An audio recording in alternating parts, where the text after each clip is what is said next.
Welcome back to NM Classroom. So here the last element, the fourth element of our subject health and safety management system, that is none other than health and safety monitoring and measuring. The element name is health and safety monitoring and measuring. Since we started from the first element itself, we tend to say the first point in ILO OSH health and safety management system, first point is policy, that we already covered, organizing, that also covered, planning and implementation according to the PDCA cycle and safety culture and all other implementation styles, people and process we already covered, and implemented action should be evaluated. Actually, this unit and this total element, it speaks about how to evaluate the performance, how to measure the performance, how to monitor the performance. So there are different various dimensions to measure the health and safety performance in an organization. So there are only 4 units totally in this element. So the first unit we deal in this video, that active and reactive monitoring. So in case of monitoring, that all the safety performance to be measured. Why this safety performance is to be measured? In order to improve the health and safety standard, isn't it? So it's always better. It's always better to measure health and safety performance to improve the performance. So there are 2 kinds of monitoring methods that we are dealing in this unit. The first method is called active monitoring method. What is that? Active or proactive monitoring method. And second method is called reactive monitoring method. Reactive monitoring method. Active monitoring are also called leading methods and reactive monitoring methods are lagging indicators. Okay, so active, what is meant by active? By the name itself, actually we are implementing the action and now we are on the evaluation stage in ILO OSH 2001, right? So how to evaluate? 2 ways, active and reactive monitoring. Monitoring, the word refers to measuring the effectiveness of the system. Why do we do monitoring? Is to ensure the effectiveness of the system, isn't it? So the first how to measure the effectiveness by active monitoring. What is meant by active monitoring? In a quite simple word, we can tell like this: before happening any accidents or ill health or incidents, taking all the control measures or precautions in order to completely prevent the accidents, right? Before occurring accidents or incidents, taking all control measures in advance for what? To prevent the accident, right? But if so, what could be reactive? Reactive, reaction. We are reacting towards to a particular event, isn't it?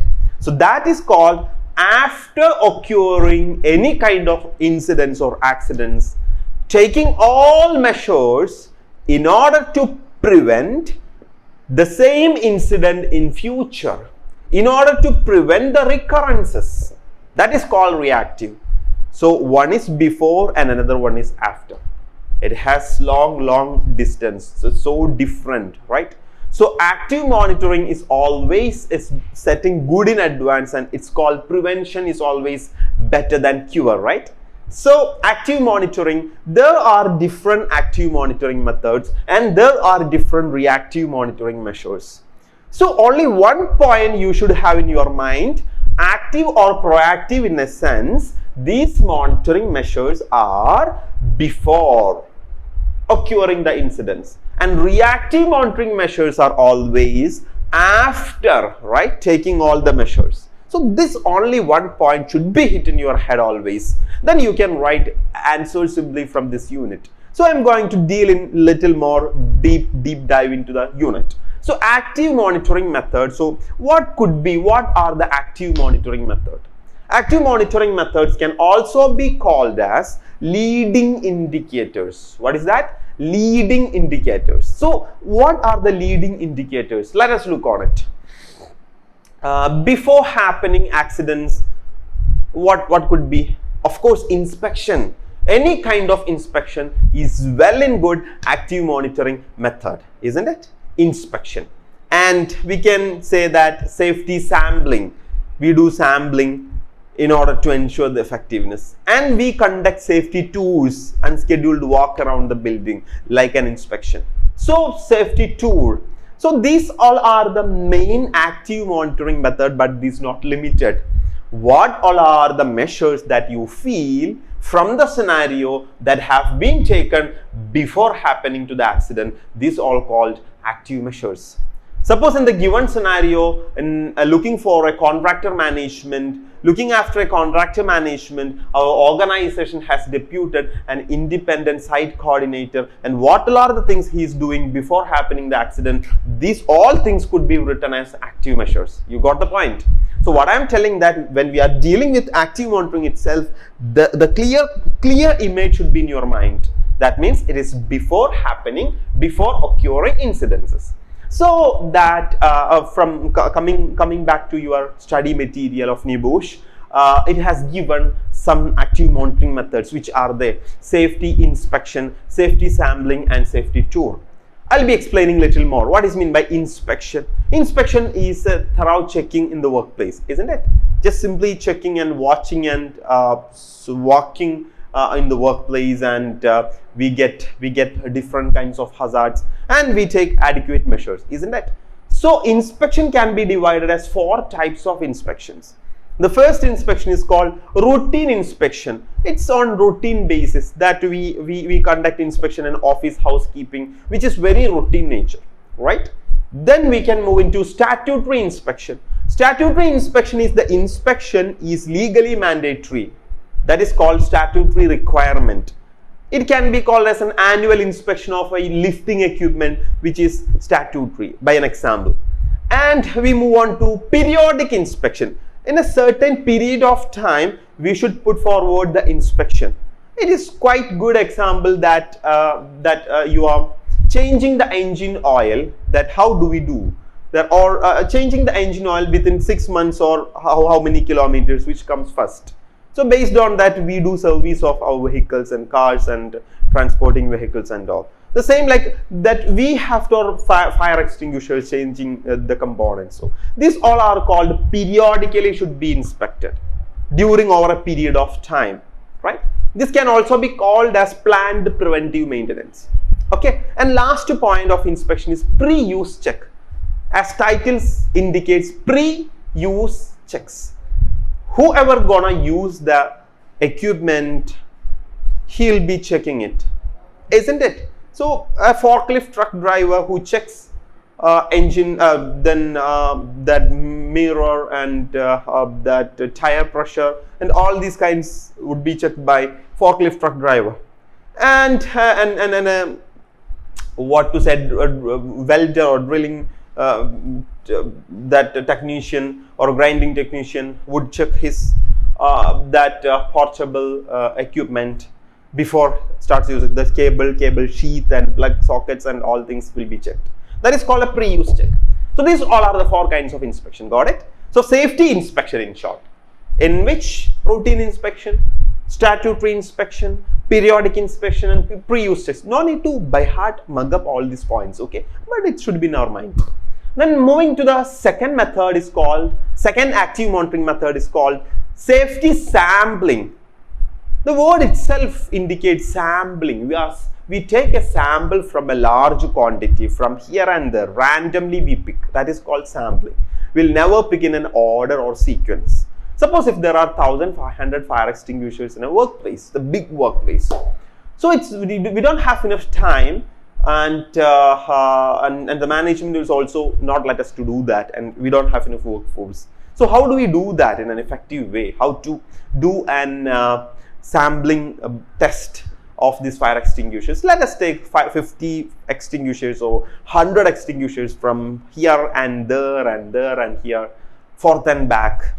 So out of these 50 samples, we'll be checking thoroughly these 50 samples, and based on this 50 fire extinguishers effectiveness, we come forward to a conclusion. Based on the average effectiveness of these 50 fire extinguishers will be calculated as the same of these 1,500 fire extinguishers. This is called sampling, right? It's quite easy and it's quite time consuming. It's a very less time consuming and it's very cost effective method. Then next active monitoring method can be called a safety tour. Tour, in a sense, it will comes like as a festival. No, it's not just go and celebrate. No, it is the tour conducted by, it's a tour, organizational premise tour conducted by health and safety specialists, worker representative, senior managers, and they fix an unexpected walk, unscheduled walk in and around the building. So during these times, many bad practices can be observed. When they are highly supervised, the workers will do in a very well, they will behave in a better way.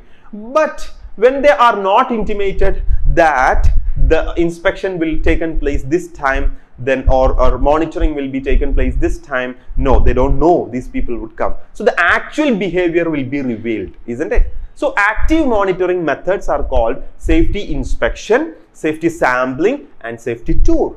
Got the idea? Is very clear, isn't it? Okay, if so, there are 4 pieces of inspection. What are those 4 pieces where we should focus our inspection? We should focus our inspection to the plant, premise, people, and process. Plant, it can be machine or vehicles or any kind of equipment, right? Plant, people, definitely the workers and anyone, right? And premise, of course, the working area, environment, premise, the building, and process. There are a lot of processes are undertaking, so that all should be inspected. These are the 4 systematic pieces of inspection. And moving to the active monitoring once again. In active monitoring, okay, we fix an active monitoring method in an organization. So what are the factors to be considered? What all are the things are required in order to complete active monitoring? Suppose in an organization we need to conduct an active monitoring. So what all are the factors will be considered? Okay, there are certain factors. Let us look on it.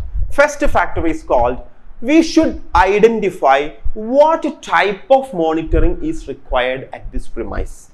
We already learned 4 types of inspections, right? It's 4 types of methods, whether safety inspection is needed. If inspection is needed, whether it is routine or statutory or periodic or pre-use checks, right? Type of inspection.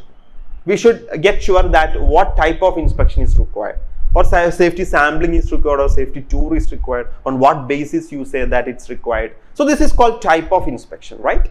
Once you finish in type of inspection, once you conclude which type of inspection is truly required, then you move on to frequency of inspection or frequency of monitoring.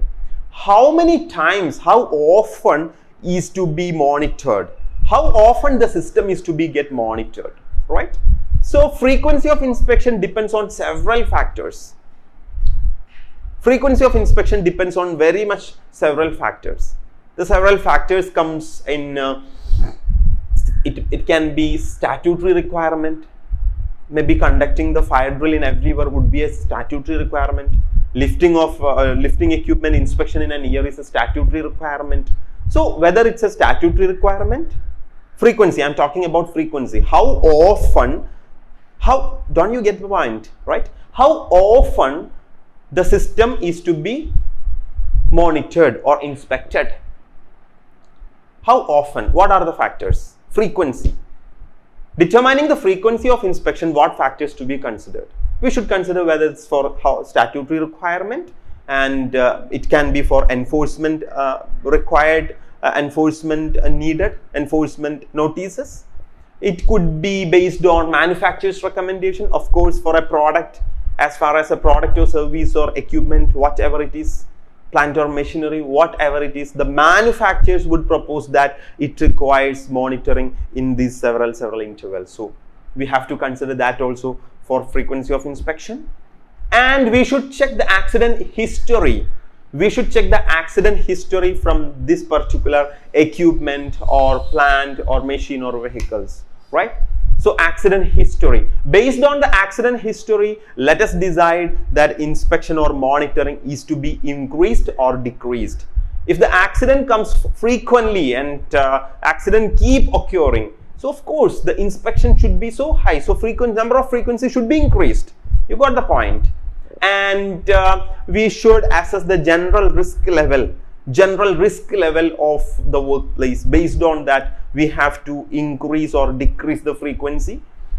And we should check the risk assessment, what the risk assessment suggests. The risk assessment might suggest to go for a monitoring, or risk assessment might suggest to go for a safety sampling or safety tour or safety inspection, right? So whether the risk assessment suggested, we have to look on before frequency, right?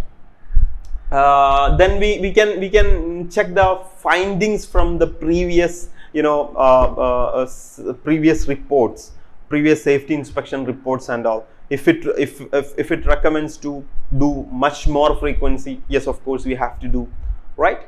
Then presence of vulnerable people, of course, that young person, pregnant lady, or disabled worker, or lone worker presence. So it will suggest us more number of times of inspection or monitoring, right? And types of new equipment. If it's a new equipment, for every new equipment requires much more attention, much more monitoring, much more inspection.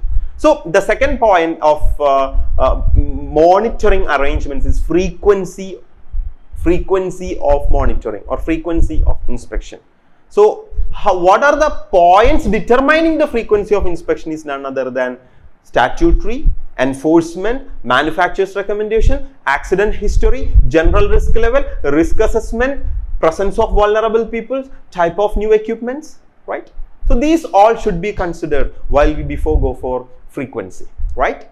So the first point is type of inspection, second point frequency of inspection. Okay, then we come to know that, okay, for these and characteristics, for these and these reasons, this system has to be inspected 7 times. Okay, we fixed it. Okay, good. Then we move on to the next point, type of inspection, frequency of inspection, then allocation of responsibilities. Okay, allocate the responsibilities to the particular area of the inspection.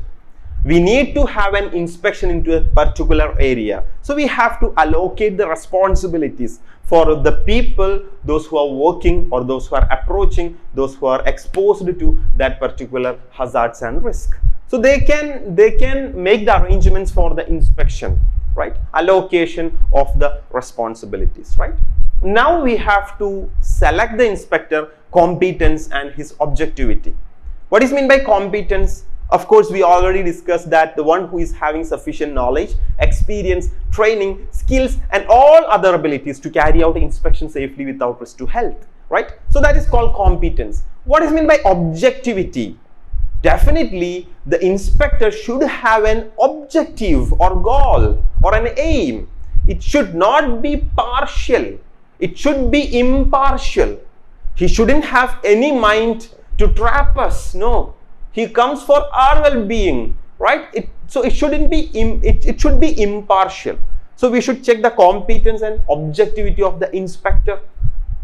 Okay, the inspector came, so we have to give the checklist. Which are the area to be inspected? So we have different areas. We have work at height, we have chemical safety, fire safety, machinery safety. So now today you inspect machinery safety. Out of this machinery safety, these machines, these guards, these interlocked guards, these trip devices to be inspected. So we have given him a checklist note, right? With this checklist, what he can do? He can check whether did he finish the proposed item, and if any items missed or not.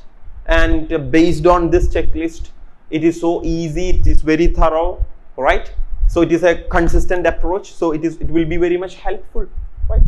So these are the advantages of the checklist, but the disadvantage is also there.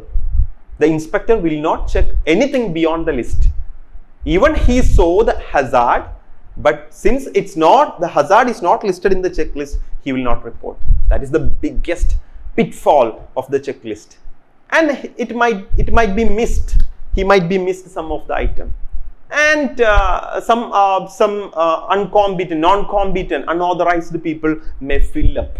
This is also a limitation of the checklist. And we could say the limitation of the checklist like when it's not done by a competent person, right? So it can be outdated. Outdated elements may not be removed, because once the checklist is set, normal practice is that once the checklist is set out, then that will be continually using for years and years. Even the new updations will not be seen in the checklist. These all are the limitations of the checklist, right? So we are in type of inspection, frequency of inspection, allocation of responsibility, competence and objectivity of the inspector, and use of checklist. And last point is action plan for problems found. Of course, we should give an action plan on how to resolve the issue, how to resolve, and how to take the what to write on the corrective action column, right? So we should give him the clear list of action plan. Action plan, in a sense, what is the recommended action by inspector, okay? There should be a column. And the time, the priority, and the responsible person. In the time, okay, 1 week or 2 days. Priority, high, medium, low, okay. Then responsible person, warehouse manager, safety supervisor, like that, we are putting him to an action plan. So he can simply write on 4 columns. These are the things to be done. So in short, what I'm driving to say here, it's about active monitoring arrangements. You got it? Active monitoring arrangements. We are discussing on active monitoring arrangements. And what are the things, what are the factors to be considered when setting out an active monitoring arrangements to an organization? Hey dear friend, when a scenario is given, you should understand whether the point is active or the reactive. Whether the monitoring measure is active or reactive. So what is meant by active? Before occurring accidents, taking all the measures to prevent the accident. So you could see that many things, maybe they're giving wonderful supervision. So you can give, it's okay, this kind of active measure.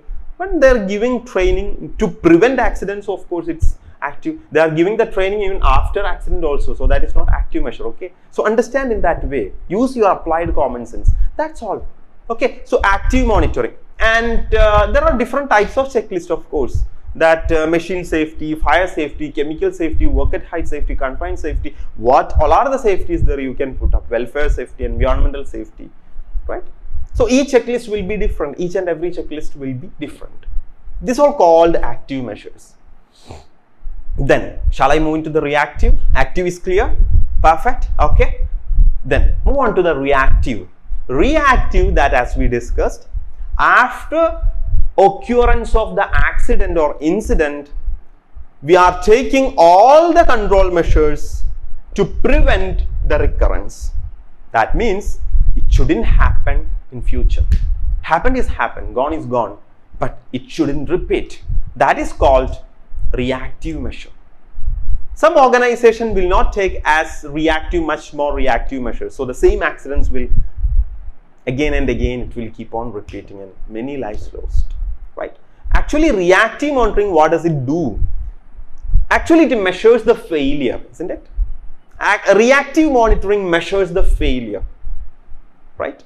And reactive monitoring is not only measuring the failure, and it speaks about things already gone wrong, right? We admit that things already gone wrong. So that identifying the root cause, identifying the basic cause of the accident, fundamental cause, underlying cause of the accident, and we are taking the corrective actions. So there are some steps. How can we identify the root cause? First of all, we should learn a lesson from an incident, isn't it? After followed by the investigation, definitely we will get the root cause of the accident. So based on that, we learned a lesson. Oh, I shouldn't have done like that. Oh, our supervisor shouldn't have behaved like that. It shouldn't happen in future. So that is a lesson, and that's lesson learned, and that lesson should be practiced in future, right? And the second reactive measure can be called, we could collect the different data over the period of time or the year. Data collected from large number of events. You can take the data of the last year of medical record, accident record, risk assessment, then maintenance record, safety committee minutes, and audit records. All the records, you take all these records into you, the near miss records, sickness records, Based on all these records that you can study about it, why this happened. So based on that, you can coming to a conclusion that it shouldn't happen in future, right? That is called data collector. And you can take number of civil claims against you. What is mean by civil claim? It is the claim it's given by an employee against you to prove your negligence in the civil court. That is called civil court, civil claim, which can also be called as compensation claim. Okay, compensation claim. So you can record number of compensation or civil claims against you and learn about it and make sure that we will never repeat this. And you can also count the number of enforcement action. That is a good reactive measure. Enforcement actions, then prosecution before court and fines and imprisonment. Do you have any kind of things? Then based on that number of enforcement actions, that will if you correct all these areas and based on the enforcement action, then these kind of negative incidents will never happen in your future, right? So your reputation gradually will improve. So these are called reactive measures. Why we take reactive measure? Because it actually measuring the failure. Even though it measures failure, it indicates to the success in future, isn't it? So if we are not measuring the failure, then we are not going to be successful here. So while we are not learning lessons from failure, then how you can move into the success? The failures are shedding the light to your success pathway. That is a universal secret. Even in your life itself, when you failed in somewhere, in something else, for any kind of matters, that if you learn a lesson from the failure, then there is no failure. Then there is no more failure, such kind of failure, you will be successful. So the same thing, same pattern will be adopted in the organization. That is called reactive monitoring measure. And to identifying the accident rate, we used to say accident incident rate. That is called AIR, accident incident rate. How to identify accident incident rate? Okay, of course, we can calculate the total number of total number of hours divided by total number of accidents. We can put it into 1 lakh, 100,000. So that means total number of working hours divided by total number of accidents, that can be calculated. So in short, what I am telling you, we have dealt active and reactive monitoring measures in this unit. Only 2 keywords that you have to remind in your mind. One is before and one is after.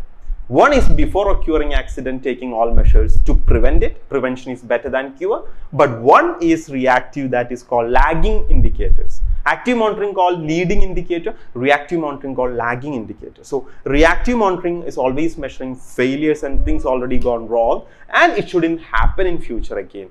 So wish you all the very best. I hope you have very good understanding of this unit. And from the given scenario, you should be in a position to write that, you should be in a position to identify and recognize the active measures and reactive measures have been given in the scenario. That is quite important. That you can use these 2 keywords. One is before, another one is after. Okay? And wish you all the very best. And I'll be seeing the next unit. Thank you so much. Bye.